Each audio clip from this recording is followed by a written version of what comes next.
Welcome back to Movies TV Mad. Of course, you can follow me on Twitter at Movies TV Mad, and welcome to Monday's edition of the DCEU Daily.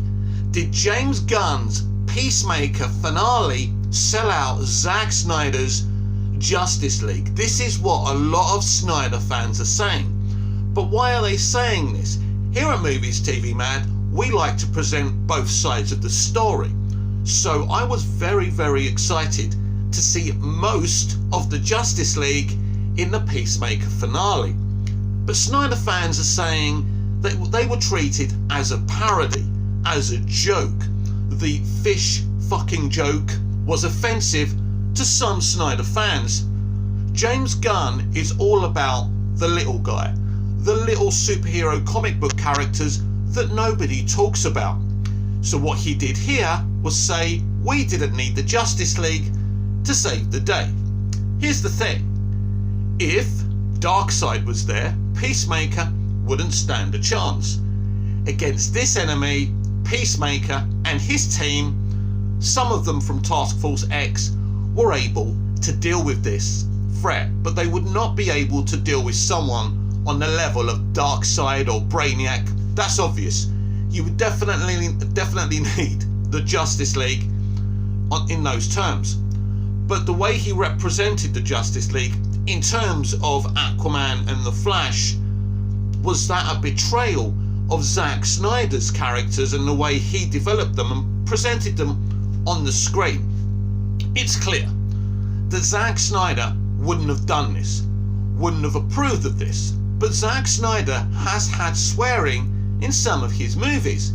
We've heard Lois Lane talk about let's stop measuring dicks or whatever she says, right? There was, I think, an element of swearing, was there, in Zack Snyder's Justice League Snyder Cut? I can't remember now. But at the end of the day, I don't think that this is a betrayal of Zack Snyder's Justice League characters and the way Gunn set them up. I've explained this before, that you can have the Justice League in Peacemaker, or like a Suicide Squad movie. Imagine if they do Suicide Squad versus the Justice League. That would be pretty awesome and exciting, right? So you can have Barry and Arthur in Peacemaker, in James Gunn's world, swearing and, responding to jokes about, Arthur, or, let's call him Aquaman, fucking fish. But at the end of the day, it's just a gag, right? That's all it is.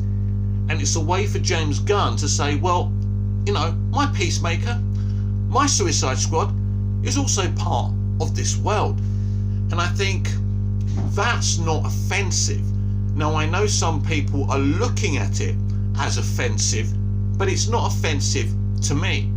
It's exciting because they're trying to show us this is more of a connective universe with a connective tissue.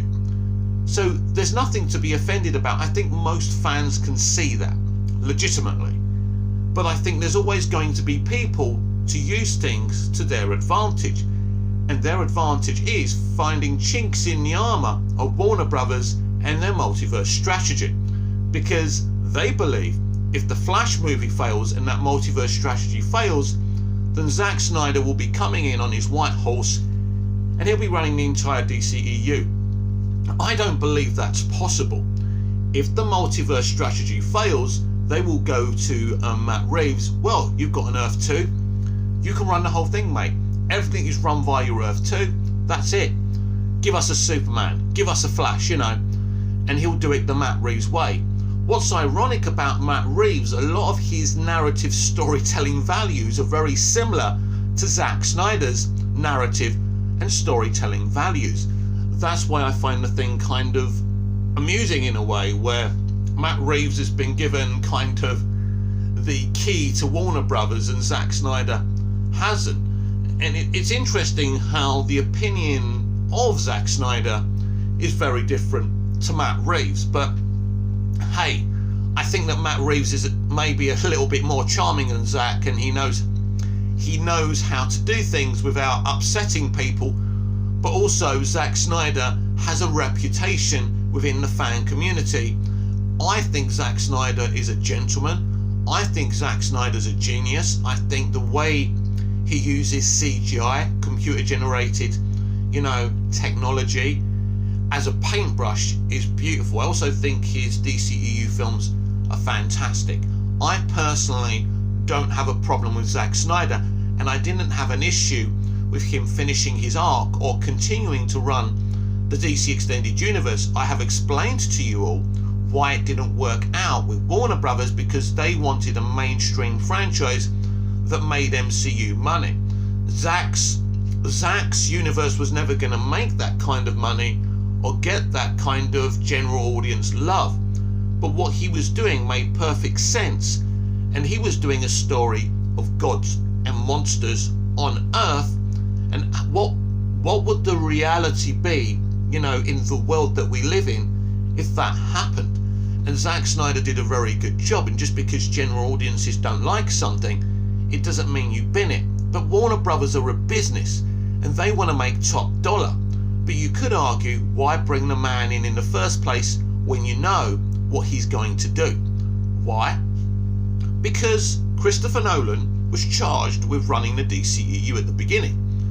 He was going to bring in a director with his own values. Christopher Nolan did the Dark Knight trilogy the same way Zack did the Snyderverse, putting Batman in the real world.